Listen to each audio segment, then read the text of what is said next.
Hello, everyone, and welcome to the Malaysia Alumni UK Month session, which is the workshop with ICAEW and KPMG.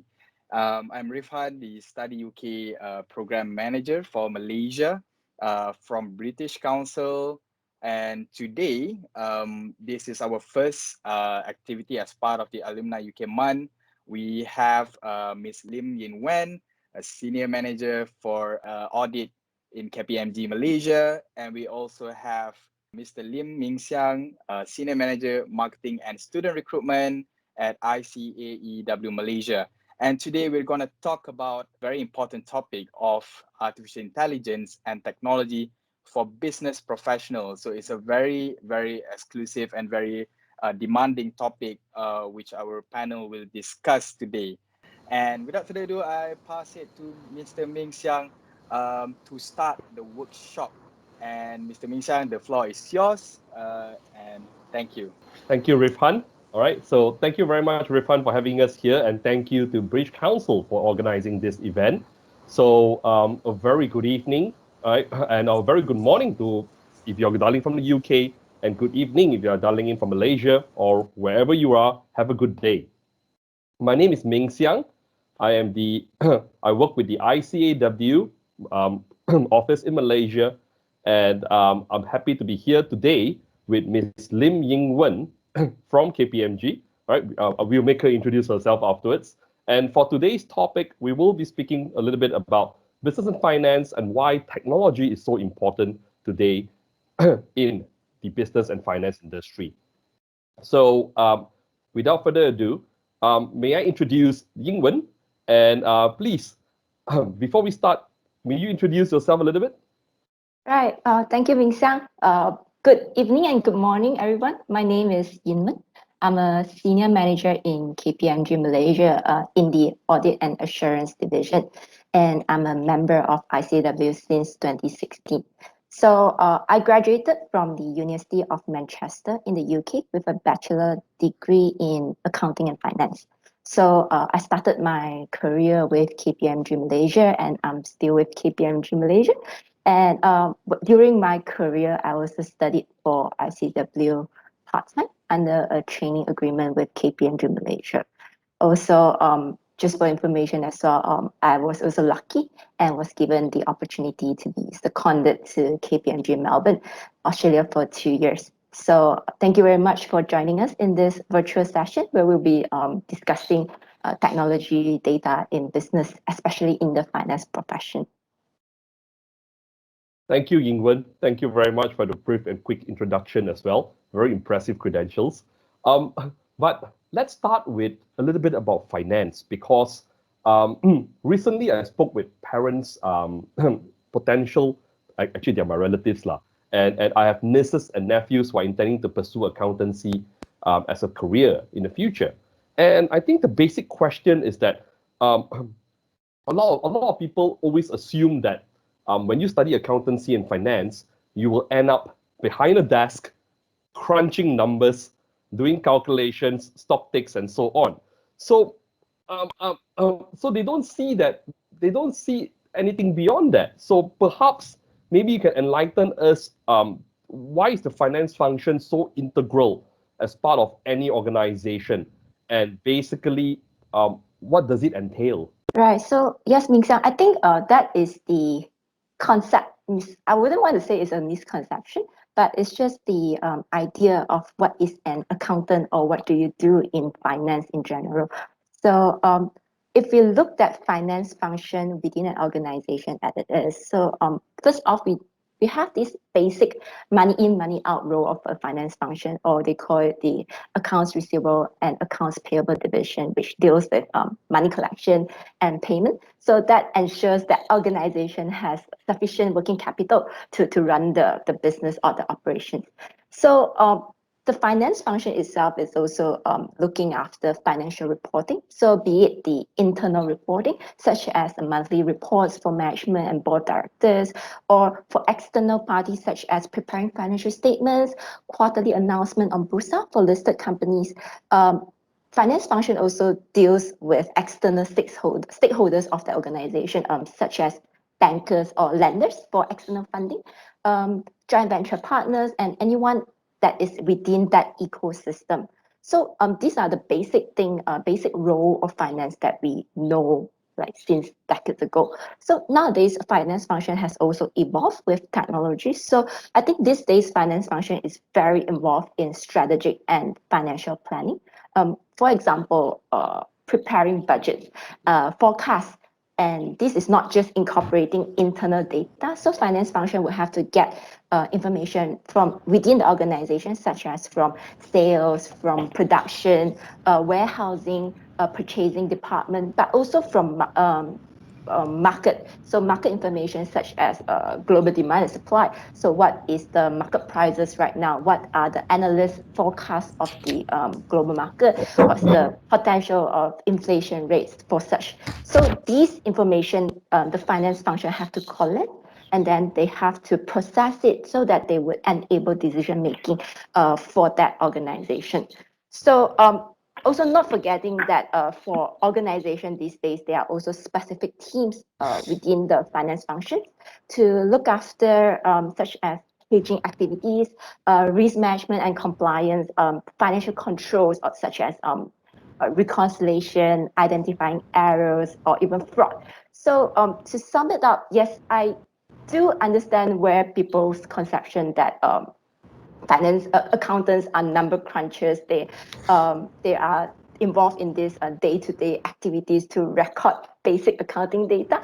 But as I mentioned, with technology advances, finance function has very much evolved and is definitely integral part of an organization. All right. Wow, that is very, very comprehensive. In fact, I think that goes beyond number crunching because you did Right. mention decision making and all that as well. But but saying all that, I think from what I gather from what you're saying as well is that a lot of roles today of what the finance people do are slowly moving towards technology. Right, it's being automated. Right, and from what I hear from you as well is that I catch the words data and information is very important, which leads towards decision making. So it's what from what so in other words, what from what I can see is that it's a little bit akin to what's happening at the banks today. All right, where I still remember when I was young, I would follow my mom to the bank, and my mom would press a button, and there's 13 counters in front of the bank there waiting to serve customers. All right, and my mom will bring this stack of cash and go there and bank it in. But today, when we walk into a bank, sometimes you either barely see a counter or you just see one, all right, and the person will tell you, please go to the ATM. So something akin to this, please help us to understand what are the innovations that's happened today that didn't exist in the past that reflects the transition of roles and functions and work of what finance people do today compared to what they have done years or decades ago. Right. Okay, so if I were to share from my personal observation or experience since I was in the KPMG Audit and Assurance Division, I kind of have the chance to look at how finance function works for companies of different sizes or in different sectors. So when I first started my career in KPMG Malaysia, business organizations were already using the ERP system, or we call it the Enterprise Resource Planning System. So that was the hot thing that time. It was the one-stop center, I would call it, where the system will pull or facilitate a business operation across the entire organization. So rather than using like different software or tools in this respective departments, such as HR will be using HR software, purchasing will be using a purchasing software, costing software. So this ERP system would facilitate different sorts of needs in different functions, and then it would gather and organize data from different sources so that it would help in terms of decision making. So these days, it's not just ERP system anymore. So there is always a layer of a business intelligence platform, or we call it the BI platform. So the platform acts as a tool to collect and process a chunk of real-time data, analyze it, and then present this real-time information that can be used for decision making. So back with ERP system, there's a lot of processes where we have to close the system with like month-end close and stuff like that, where they would churn out like monthly or weekly report, which were more on historical view, or we call it hindsight. So it might not be very useful in these days where we see with these technology advances, it is very critical that the business can know what are the real information data, and they know what's their position, and they can make a quick decision so that they would be able to cut through whatever obstacles that they are facing. So that is where BI has come in these days and age. And also, if I were to share a bit more, is that last time, I think accounts finance function, or even the organization itself, is very heavy. And with the technology advances, with the social portals, or we call it the collaboration across network. So there was a boom in shared service centers. So where all the sort of standard or repetitive process, not just in finance accounting, but also in operations, that those kind of processes or transactions are taken out or carved out from the local office and being parked into shared service centers, which service globally. So that is a bit more cost effective, and it helps the company to focus on critical areas rather than all these repetitive processes. But now with shared service centers, what we are seeing right now is more on the what we call it the RBA, the robotic process automation. So rather than using labor, which is in other countries, cheaper labors in other countries, this automation would help to process all these standard repetitive processes by robots.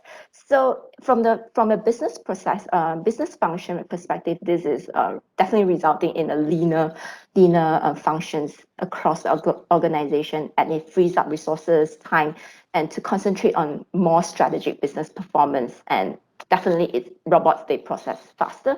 It reduces human error, it increases output, and sort of also meet those compliance requirements by the regulators as well. So these are the very apparent changes that I can see in the business sphere in the last 10 years, I would say. Yeah. Wow.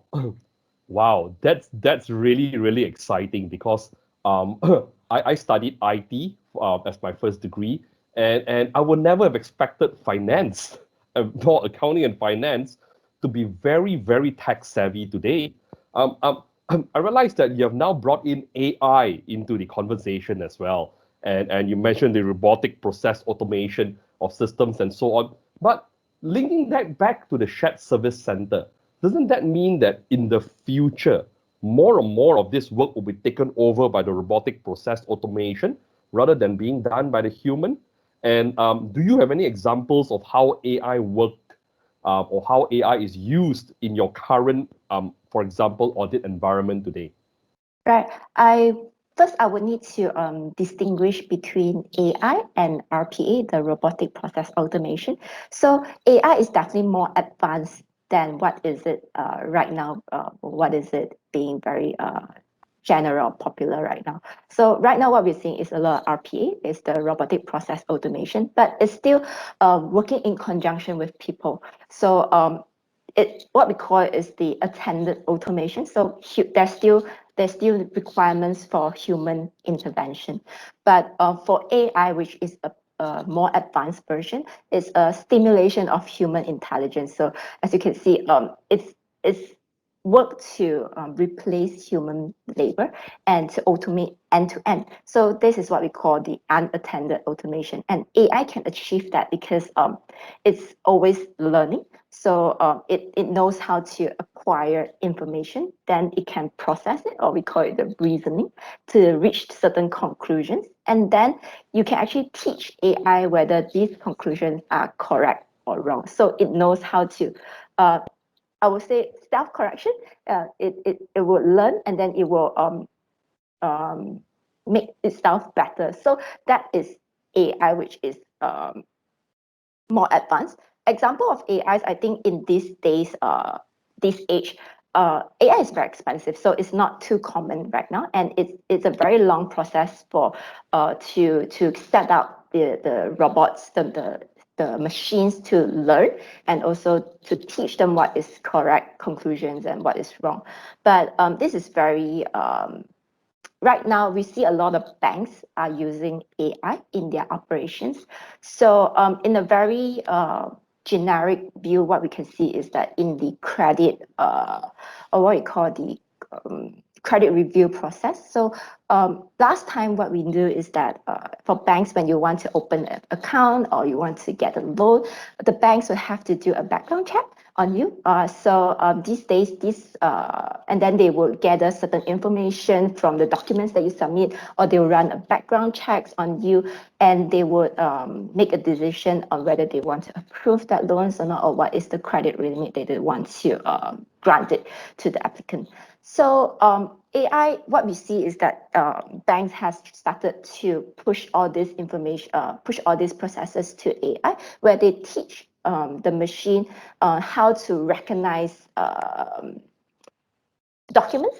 They know how to, what we call the natural language processing. So they analyze documents, transcripts, and then they would find keywords that they want to, they can recognize and they can process. Then they can also make conclusions using the documents. And at the same time, they also can run background checks. So companies which provide such system or such service for background checks are able to interlink their database to banks' AI service or the credit review services, and then they are able to gather information directly from those database on the applicant. So they'll be able to merge or collect data from different sources. Some of the AI can even do a Google search on the applicant or social media search on the applicant, and they can analyze all these different sources and come up with a rating or a conclusion. So these days, what we see is that once AI, the machine has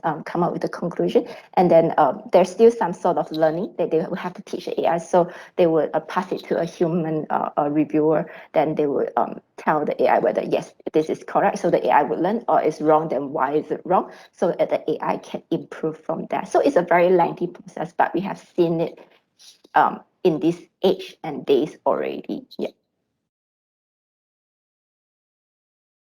Sorry, Mingxiang, you're on mute. Yep. So what you're saying is that, in other words, when I apply for a credit card right now, it's not a person behind a desk that approves it, but a machine.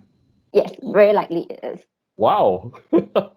Wow, that's really interesting because we never knew that. All right. But saying all this, I mean, what you have been sharing for the past 10, 15 minutes is very interesting because we are talking about a process that probably an accounts person or a finance person that used to do, all right, and it's now slowly evolving to become shared into a shared service center, all right, and there are certain roles now, like you have just mentioned, for example, very operational roles like checking credit ratings and so on, that's now moved on to AI as well. With all this technology becoming part of our life today, or becoming part of business and finance today, how do people like you, for example, how do people like you in finance functions stay relevant to the ever-increasing technological skills that are required to perform their role? So, for example, I know you're attached with KPMG. So how do KPMG take care of staff? I mean, with all the movement in technology, in other words, which means that I will need to learn, if I'm working if I'm working for an organization like you, which means that I will need to upgrade myself daily. So, for example, people in your role, how do you upgrade and keep up with all this technology? Yeah, I think Lisa, you mentioned a very good point is that yes, we need to keep up because we need to understand that the world will continue to move on even faster, and we definitely need to prepare ourselves to meet that kind of demand, that sort of pace that we have never even seen it before. So since I'm attached with KPMG, so in the past 10 years in my career, we definitely have sort of interval trainings that's being given by my firm, by KPMG. So it's not just technical updates in sort of like accounting or auditing, sort of very technical, or we call it the boring stuff, but also a lot of IT related. So what we do is that KPMG, we have rolled out a lot of modules, a webinar, very, very small chunks of trainings, online trainings that are very easy to digest, a lot of diagrams. So it's very for all the staff to pick it up, and then they can do it at their leisure. So it's a very I would say common in our line of business is that the world changing, you need to be able to keep up with it. So it's not just the technical things, and it's not just the trainings that the company pushes down to you, but you yourself will have to be a little bit more let's say you have to be willing to learn, you have to seek out knowledge. So Proactive. what would proactive in that sense, but also at the same time look out for what I'll do is that sometimes I follow Twitter accounts or social media accounts that will post certain articles that talks about IT or what is changing in the world. So I think you just have to keep yourself abreast with all these changes that's coming in. Right. I think Ming-Xiang, one thing that I want to point out is also ICAEW also do very well in this sort of webinars, because as a member, I have access to certain webinars that's being pushed out by ICAEW. And one of the modules is definitely on IT, especially in the data analytics sphere. So those were very good, and it's accessible by all members. Yeah, thank you, Yinmun, because saying that we just launched a data analytics certification with Kaplan, all right, an ICAEW solution in Kaplan. So we just launched that because we realized that data analytics is starting to gain very prominence in the finance industry, which is the next thing which I want to bring up, actually, coincidentally, all right. We have been hearing a lot. I mean, in fact, you're mentioning it so many times as well. That this terminology, data analytics, and the importance of data analytics in forming information for decision making. All right. In fact, you're not the first person that's mentioned data analytics, right? And it's so important that ICAEW itself is coming up with a certification for data analytics with Kaplan. All right. We just launched it recently, like I've just mentioned. Right. So what is data analytics, and why is it so important to finance functions today that it's being implemented across the board in all types of businesses? Right. I think like you mentioned, data analytics, DNA, or big data, data science, these are like the key buzzwords that we hear a lot these days. That's right. So, yeah. So in a simpler form, data analytics is a process to examine data. So we take a set of data and then we analyze it to find any sort of meaningful correlations with different sets of data. And then we transform these data into insights, into values, and that is being presented in a visualizer, so that for the users to use this data. So that is a simpler form of what we call data analytics. But as you can see, data analytics analytics itself has been part of finance arsenal for a very, very long time. So such as like I mentioned earlier, utilizing tools such as business intelligence to pull data, analyze data, and deliver real-time report for decision making. But with new technology advances, this process can be do much quicker, so that decision making can be made faster, and it also used to respond to any like emerging market trends or to gain a competitive edge over rivals. So so data analytics can be separated into the quantitative and the qualitative data analytics. So in terms of quantitative, it would be such as using mathematical or statistical modeling to understand behavior and to churn out or analyze numerical data. For example, we are looking at revenue, profit margin, number of visits. So these are the things that we usually would think as a data inputs. Then for the qualitative approach, it's more interpretive. So it's such as it's focusing on the content of non-numerical data, such as text, images, audio, video, common phrases. So so for example, to get a picture of how's the company's performance. We can always look at revenue, profit, but at the same time, we can also evaluate information that's not so easily quantifiable, or such as reputation, employee morale, so employee Wow. engagement, customers engagement. So these are the qualitative approach to a data analytics. So if I were to sell, so I would say KPMG, we have a award-winning data analytics team. They have those deep industry knowledge, and then they also have this DNA capabilities, so they can merge this into a service delivery to help businesses to unlock their values. That is really amazing. I mean, I've always envisioned. I thought that data analytics is just all about numbers. I I, I didn't know that you can even qualify almost anything under data analytics. Yes, But it is. yeah, but saying that, um, then as a layperson, I'm a little bit concerned because there is a question being posed in the chat box that with all this robotic process automation, with IT coming in, data analytics are being automated as well. All right, there is this concern about data protection. All Right. right, how much information is now private? Because, like for example, like I've just asked just now, when I want to apply for a credit card, I will need to submit my pay slips, how much I earn, probably my EPF savings records and all that as well. And how do I know that this information is safe? Right. I think it's a valid concern, and with this the amount, the sheer volume of data information that organizations are collecting from the general public right now. Um, it's a valid concern, as I mentioned earlier, and there's also a government intervention in terms of laws and regulation to protect privacy of data, and whether users have consent for the organizations to use the data that they have collected. So we mentioned data, so big data such as not just things that you key in or things that you submit, but at the same time, if you look at the Internet of Things, so for such as a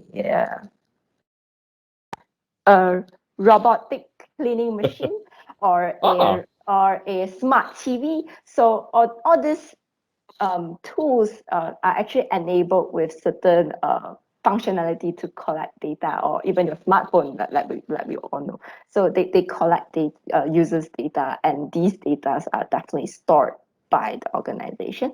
And it depends on when you sign up for certain services, you always have to tick whether you consent to the use of your data or not. So these are always being prompted to the users. So the users are always told to read carefully what you're signing up for. But at the same time, the government is also intervening in sort of regulations, protection in that sphere.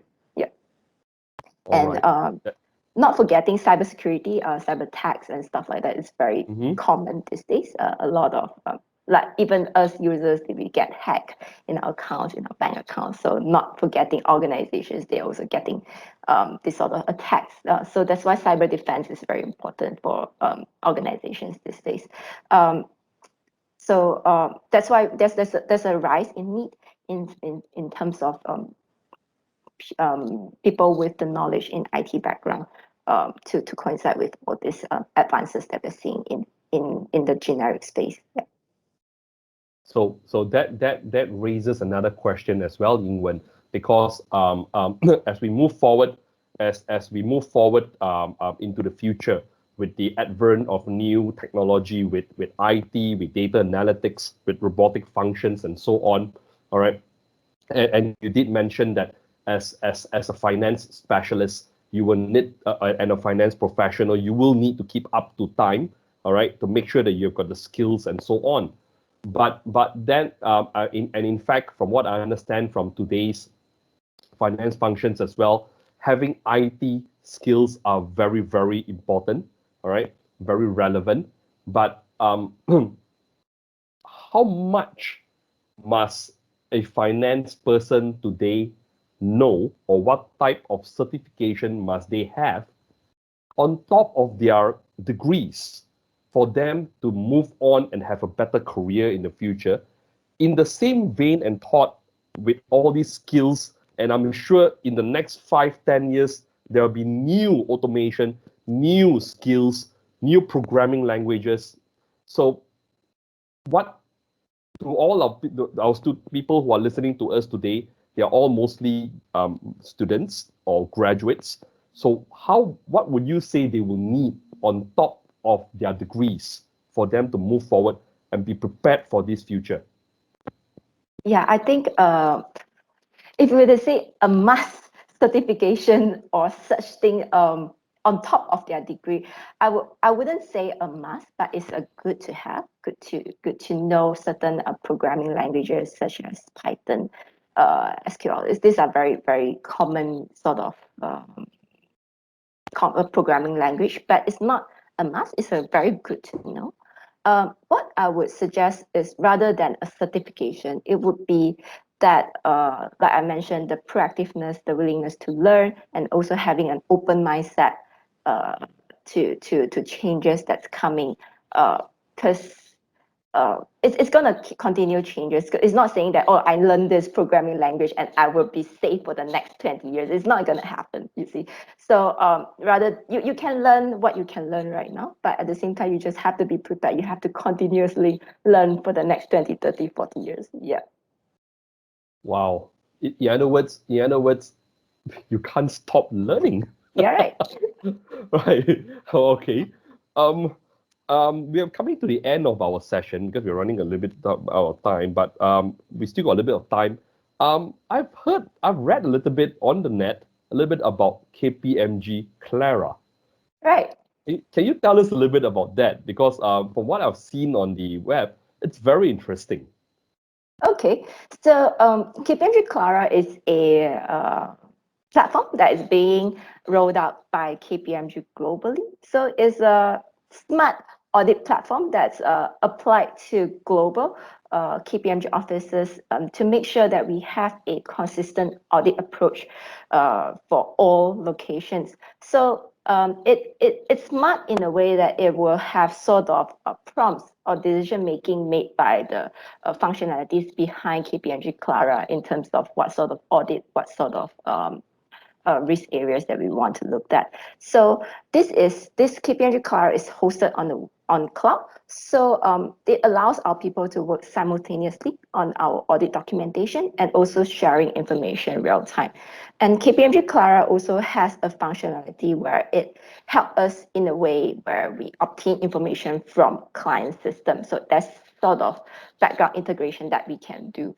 And also perform data analytics in our audits. So in the traditional audit is that we will manually do risk assessment and determine what are the areas that we want to audit. But with the KPMG Clara DNA tool, the DNA functionality within Clara is able to perform DNA, is able to do accounts analysis with industry, because the Clara is programmed to have certain industry knowledge, and then it has this data analytics technology where it can process about a big part of journals that we import from clients' system, and then it can drill down into any spikes in terms of or any anomalies in the journal entries or in the accounting that we see or in the books of the clients. So it's very automated in that sense, but at the same time, there's also a lot of time that we have spent to teach the system or what to look after or to incorporate certain industry specific knowledge into this KPMG Clara platform. Yeah, it's something that we're definitely looking forward to. So it is a robot. I wouldn't say a robot. It's a platform that it has a data analytics functionality to it, and it also has sort of RBA element in it as well. Yeah. All right. Thank you so much, Yinmun. I just have one last question. If would you say that finance is a resilient career because we have heard of many people losing jobs throughout the pandemic ever since it has started in March 2020. All right, we hear about personnel being laid off, companies downsizing. Right. So, in your opinion, right, because throughout the year, well, with ICAEW engages our members all the time. All right, and we are happy to say that we have heard positive news from quite a lot of our members. All right, those who are working are happily continuing working. All right, and I've always been curious how auditors like you work from home. All right, but you have answered that with Clara, for example, and the systems that you use. So, back to the original question, would you say that finance is a resilient career that will transcend in any time, whether economics are bad or good, that it will sustain? Yeah, I think I will have to link back to the first question that you asked, whether it's an integral part of an organization or not. So with that, it's definitely an integral part of an organization. That's why finance function is so important, because it's not just debit credits anymore. It's a lot of decision making, a lot of pivot changes in the organization that also have to go through finance. So I would say finance is changing, is evolving. So with the people in finance as well. So perhaps we are not going to spend a lot of time doing debits and credits anymore, but a lot of times analyzing data, a lot of analytics, and also decision making. So those are the things that is evolving. So with human, we have to evolve as well. So automation is definitely going to streamline what we call the transaction processing. It is majority of the transactions are now touchless, but at the same time, but I'm not saying that finance will be definitely replaced by automation, because there's still a lot of judgments call. There's a lot of human intervention where we need to make decisions. So perhaps the robots can do the simpler ones, but with the more judgmental areas, so human intervention is important. So that's where us humans, we need to make sure that we are ready for those kind of roles. So in summary, it is a resilient career because what you are saying is that the finance function will never be replaced. The day-to-day number crunching, the so-called debit credit, right, will be done by robots, but the higher level thinking and the decision making will still need to be done by humans. So therefore, whether it is at good times or bad times, because I always remember my wife is an accountant, and she always say that at good times, an accountant is always needed for mergers. You know, they want to expand their business, they want to grow, they want to invest. At bad times, you know, they will consolidate, they will try to cost save and all that, and they will find ways, and that's why the finance function is always very resilient. Yeah. Yeah. So thank you very much, Yinmun. So what I'm going to do now is that we really appreciate Yinmun sharing so much about the finance, about the work of the business and finance professionals, and how technology and AI play a very important role, right? 10 years ago, we would never have thought that technology will come hand in hand together with finance. But today, as you can see, as you can listen to what Yinwen has mentioned, finance and tech, in fact, tech is in everything today and not just finance. So again, thank you very much, Yinwen. Right, thank you for your sharing. It has been really, really insightful. All right, and at the beginning of the conversation, Yinwen mentioned that she is an ICAEW chartered accountant. So what I'm going to do is I'm going to take 5 minutes now to share with you. We have mentioned ICAEW a few times. And for those of you who may not have heard of us, which I hope not, all right, I'm going to share with you a little bit about what ICAEW is, what we do. And after that, I'm going to hand the reins over to Anil from KPMG, who's going to share with you a little bit about KPMG itself as well. So let me share my screen, if you don't mind, Rifan.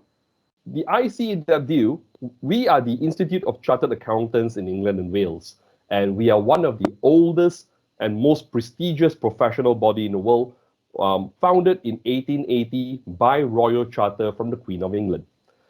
We are based in London, But today we have expanded to not only just UK and Europe, but we have expanded to Asia as well with offices in Beijing and Shanghai. And we also have offices in Southeast Asia, in Indonesia, Singapore, Vietnam, and Malaysia. We have approximately 156,000 members currently working in 150 countries around the world. That's approximately 70% plus, all right, of the world itself, all right? And 96 of the world's 100 global leading brands employ ICAEW chartered accountants. In Malaysia, more than 200 authorized training employers are ready to train ICAEW chartered accountants, and KPMG is one of them. And we are very proud to say that all our students who are studying ICAEW gain employment 100% when they complete the professional level. The ICAEW qualification is also one of the most portable professional membership in the world, all right? Because ICAEW, we are the founding member and part of Chartered Accountants Worldwide. And through this affiliation, we work very closely with professional bodies in Singapore, Australia, New Zealand, Pakistan, South Africa, Indonesia, and Ireland, to name just a few.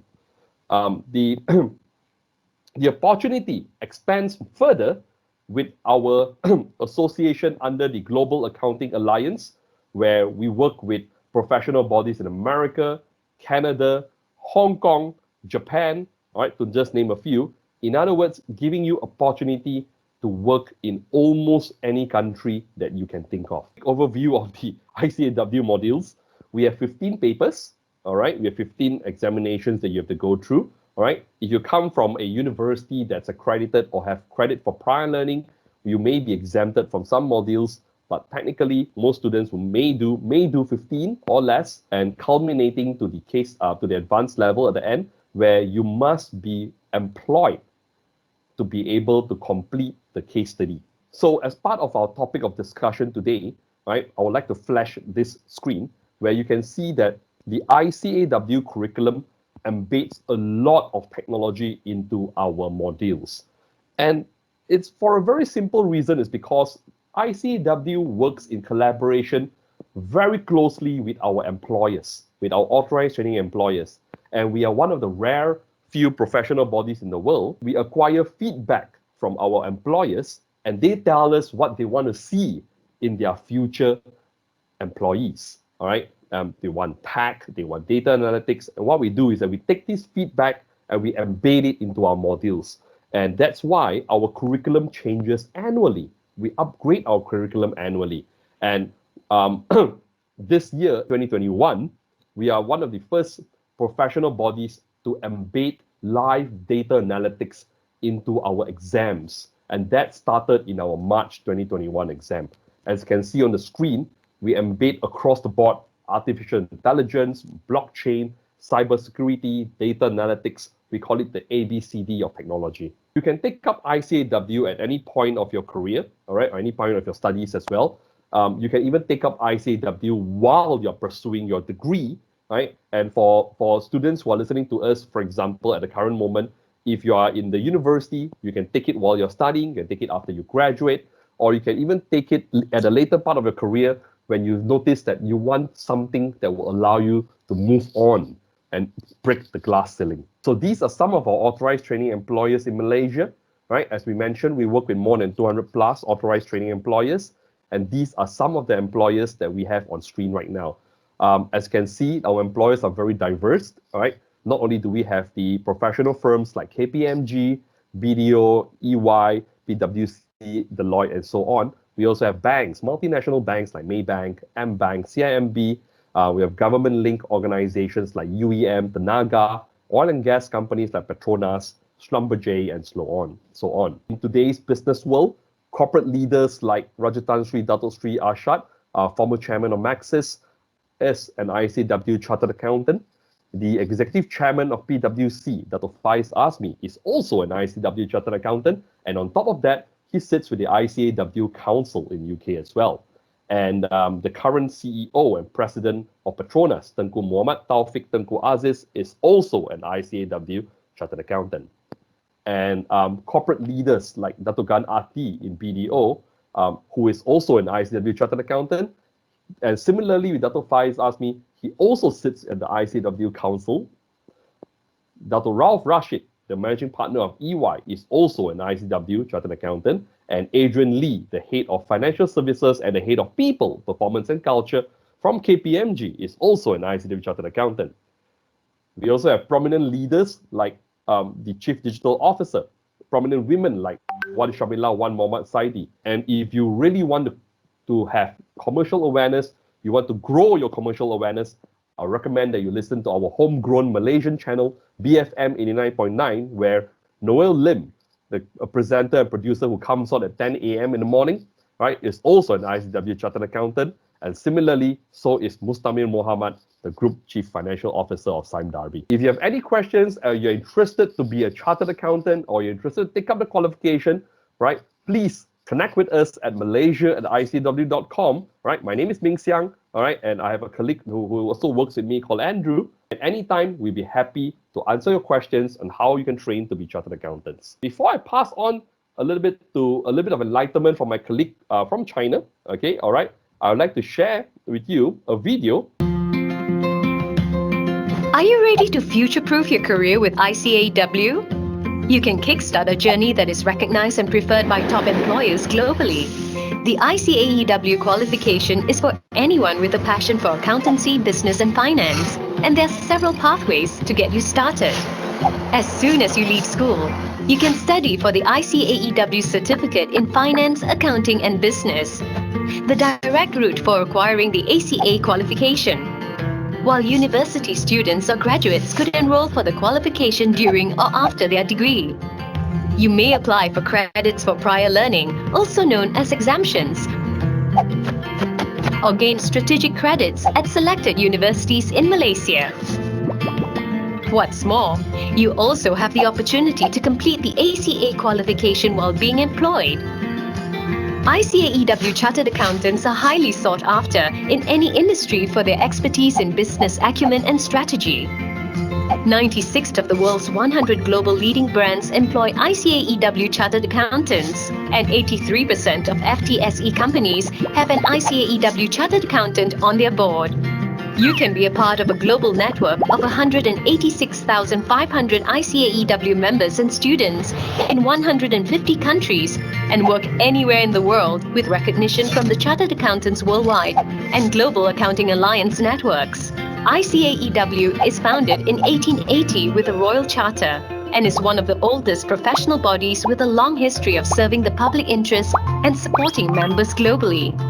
As we continue to work with governments, regulators and business leaders around the world, we believe that chartered accountancy can be a force for positive change. We share our professional insight, expertise and understanding of business and finance to create a world of strong economies and sustainable future for all. Check out what our chartered accountants have to say about the ICAEW experience. ICAEW carries a lot of weight in the accounting and finance world. And the reason the brand is so strong is because it produces finance leaders who think critically, act ethically, and with integrity. The knowledge that I gained from ICAEW helped me in my day-to-day work, ranging from financial reporting, tax, and how to adapt into different kind of situation at the workplace. I would say ICAEW provides a very strong and solid foundation to prepare the students for the actual workplace. My current role requires me to be fully knowledgeable in fixed asset accounting, and the ACA syllabus encompasses all of these and Start your path towards becoming a chartered accountant with ICAEW. For more info or to register your interest, please contact our ICAEW personnel. May I introduce Wen Chen, my colleague from China, who will share with us a little bit on how you can train for ICAEW in China. Wen Chen, over to you. Thank you, Misha. Thank you. Let's share my screen first. My name is Wen Chen from ICAEW Shanghai office. Thanks for giving me such a great opportunity to introduce what ICAEW China does here and how we support our members and students in China. So as Misha give us the introduction, our membership is wide-ranging, but so is our student body. With ACA training available in a growing list of countries globally, we are headquartered in UK and now have many offices in a number of key locations globally. In Greater China, we have 3 local offices in Beijing, Shanghai, and Hong Kong. ICAEW was originally introduced to China by Ministry of Finance in 2006. We are also highly recognized by CICPA, State Audit Office, local Institute of CPAs, etc. in China. 2 years later, in 2008, ICAEW signed the Mutual Exam Exemption Agreement with CICPA. Until now, ICAEW is the only foreign professional body which has such agreement with CICPA. This exclusive agreement allows our students to accept 2 credits for CICPA once they are qualified as ACA. It makes our members easier to hold with both ACA and CICPA qualifications. In China, ACA is also receiving talent incentive policies from local authorities here. For example, in Shanghai City, Jiangsu Province, and Zhejiang Province, our members received the reward range from 3 to 10,000 yuan.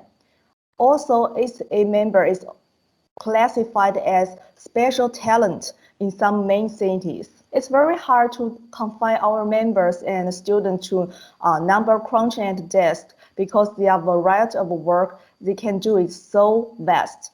Their ability to think big and use the imagination to solve problems and is needed in every of the economics in all types of the business. Thus, they really can work in any industry which fascinates them, and ICAEW chartered accountants help make a positive impact by creating strategies and providing financial expertise, not only in the business sector, but also in the public sector. ICAEW member also plays important roles, such as former Lord Mayors of City of London, and also the Director of the State Tax Administration of China, former Deputy Director of Ministry of Finance, our Dr. Wang Jun.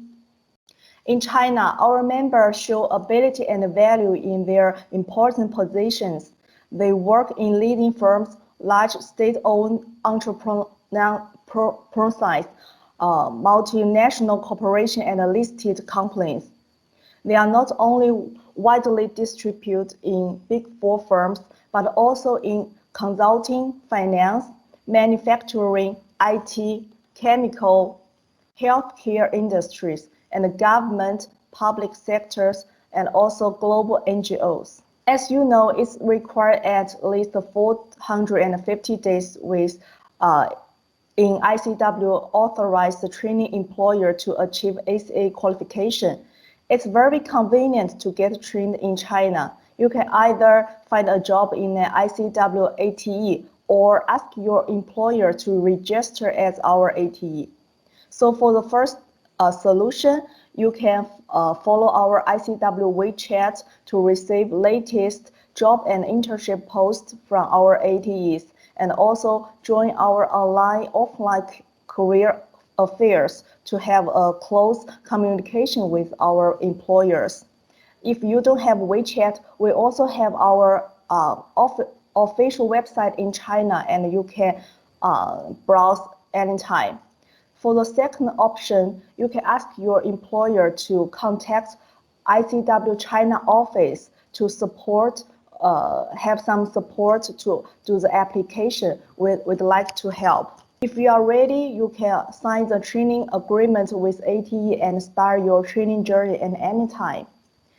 In China, we have more than 100 ATEs, including leading firms like KPMG and big corporates as Apple, Airbnb, Siemens, Alibaba. Besides, Our students can continue sitting exams in China as our main cities all have exam centers such as Beijing, Shanghai, and Guangzhou. ICAEW China office is acting as a bridge between our students, members, and employers. We provide student support in job hunting, exam preparation, information sharing, networking, and we also take students to do company visits from leading firms such as KPMG to technology companies to broaden their horizon and help them prepare for their career. Besides, we also provide professional development, networking, cutting-edge information to our members. We organized variety of events and activities such as career fair, webinar, lecture, and gathering regularly. You are welcome to contact us if you need support to get trained or further your career in China. So that's my introduction. Thank you very much, Wen-Shen. Thank you.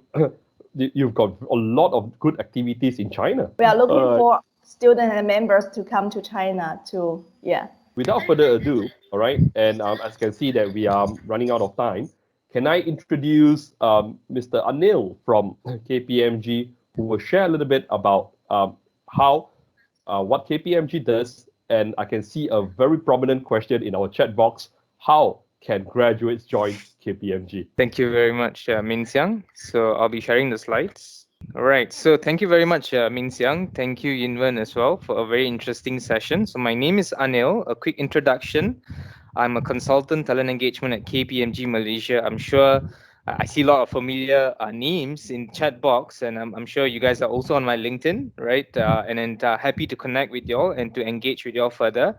I understand that some of y'all are also looking to take up a professional qualification, which I would definitely recommend ICAEW, considering that they have put in a lot of focus in the areas of technology today, and it's very, very important for students to stay relevant. Yeah.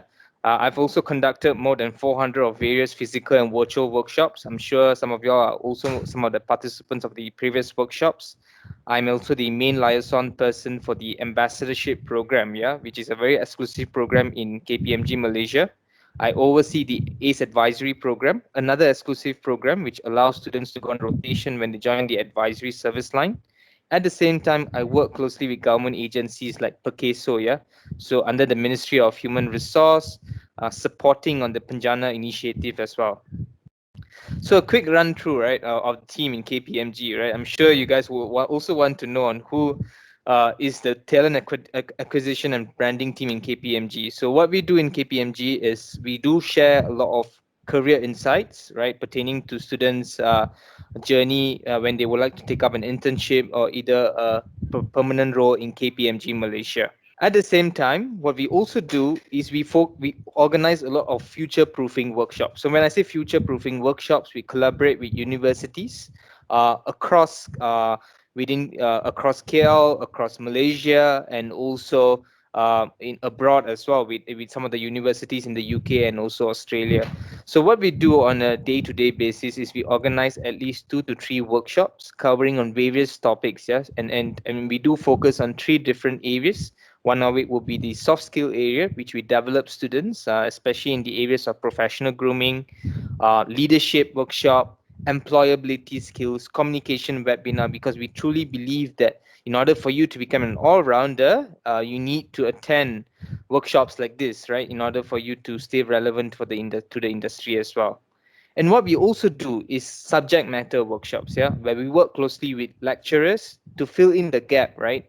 Especially from the academics perspective and also from the industry perspective. So what we do is we do technical related workshops from substantive procedures in audit and assurance, data analytics. So we do a lot of interesting data analytics workshop from the future careers of accountants going into data analytics, transfer pricing, and a lot more of other topics within the advisory arm as well. And what we also do is a bit more of a casual sharing session, right? So we work closely with government agencies like PERCESO. We talk about labor market information, labor market trend.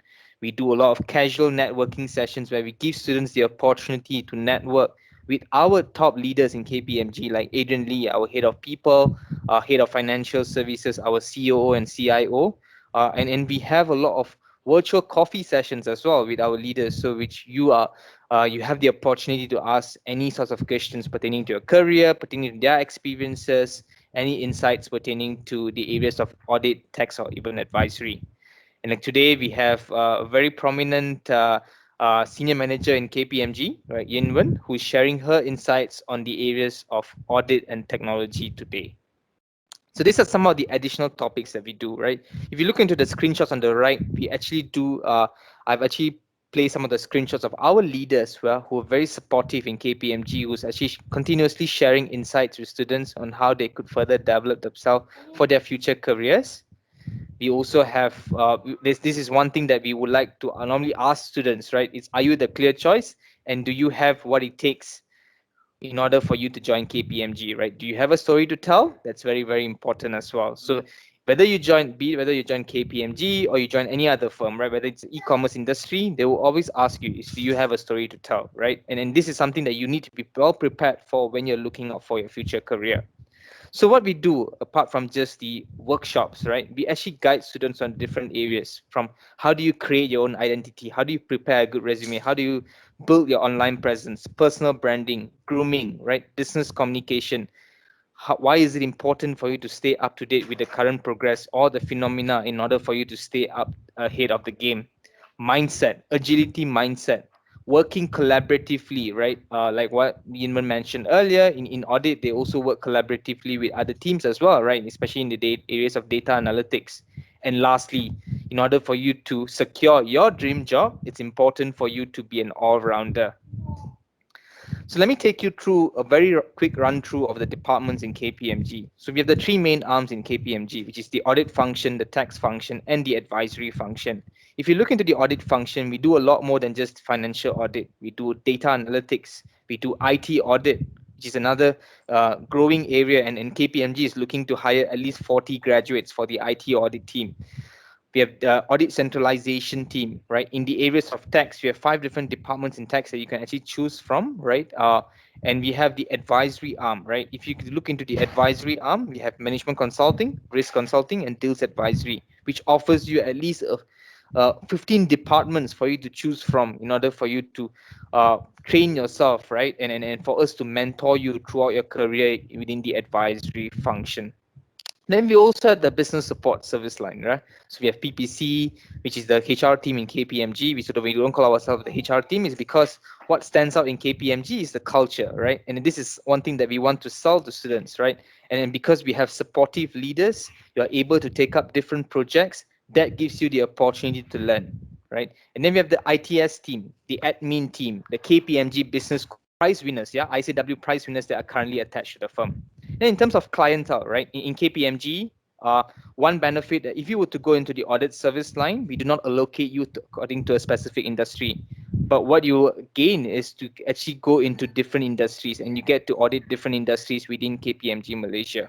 Today, we're talking about the future of auditing, right? And the future of auditing, future of accountants going to data analytics. So in order for us to guide you further, especially in the areas of data analytics, KPMG is actually providing an internship opportunity, a virtual internship opportunity where you can actually do it online. You can enroll in the internship platform, right? It's free. You can start a module in your core practice area. There are 3 different areas that you can focus on: data quality assessment, data insights, and data presentation as well. There's a video instruction. Complete the task and upload the work onto the platform, and you can also compare it with the model answers that is provided. Upon completion of the whole project, of the whole internship, you will then receive a certification. So last year, we also launched the ambassadorship program, right? And essentially what we have is we have students representing us in 12 different universities within Klang Valley, right? And what we do as part of our firm's initiative, we provide mentorship, guarantee internship placement, conditional offer, development of leadership and event management skills, recognition, and lastly is to bridge and align the needs of the industries through various platforms as well. So our ambassadors are, apart from KPMG being active on Instagram, our ambassadors are also active on Instagram. They're active on TikTok, they're active on Instagram, on LinkedIn, and also on Facebook. So do check their profile out, right, in order for you to keep in touch with them and to join our future activities. Lastly, I would like to share with you, is our awards and accolades, right? In 2020, although it was a challenging year for us, KPMG has been regarded as the best consulting firm in Malaysia, while remaining as the top 3 firms in the accounting and professional services industry. And CSR Malaysia Award, because of our CSR initiatives in KPMG, we actually maintained the legacy, while winning the four consecutive years as the best CSR award in Malaysia. And then out of top 100 graduate employers, KPMG Malaysia is ranked number 4. And this is covering various industries in Malaysia. Right. So as a firm, we are committed to guide students. We are committed to offer employment opportunities and to also mentor students throughout your career and your journey in KPMG. So KPMG is very active on Instagram, right? And we do post close to every 2 days on it could be either career opportunities, it could be either webinar opportunities, and we are open for you to join us in order for you to understand better about the opportunities at KPMG, right? Lastly, I would like to just share with you on our QR code for you to vote for KPMG. We would like to hear your feedback on what are the industries that you intend to go into, what is your first expected salary, and even if you were to choose your first job, right, which are the companies that you would like to go into, right, in order for us to hear your feedback and for us to improve our programs for you in the near future, right? And I'd like to close this session by sharing my LinkedIn profile. My name is Anil Nair. If you're looking out for career opportunities, you can reach me out on LinkedIn and we can have a conversation. Thank you very much. And over to you, Min Siang. Thank you very much, Anil. Thank you. That's very informative information about KPMG. And I think you answered quite a lot of questions, especially with the people who are asking for job opportunities. I see the chat box. I think we have answered one question where we have Zuleika asking, what's the best program to learn for accounting? And I will say, take up the ICAEW qualification. We train you beyond accounting and finance. We train you to be a business and finance professional. All right. But I think there's one question here that will be good to channel to Yinmun. All right. Because there's a question here would ask, how can graduates choose a pathway in data analytics, in finance accounting after our degree? And can I take it up as well if I'm not an accounting and finance graduate? Right. I think thanks, Jennifer, for your question. There's a lot of other certification like what Anil shared earlier. Our data analytics team also do sort of certification on DNA. But like Ming Xiang mentioned earlier as well, there is a DNA program that's being rolled out by ICAEW in conjunction with Kaplan. So there's also a lot of other courses that you can take online so that you can get more insight into what is DNA, what do you need to do, what sort of simpler programming language such as Python that you want to take up. So it's not limited to accounting and finance, because there's also a degree on data science that would help with data analytics.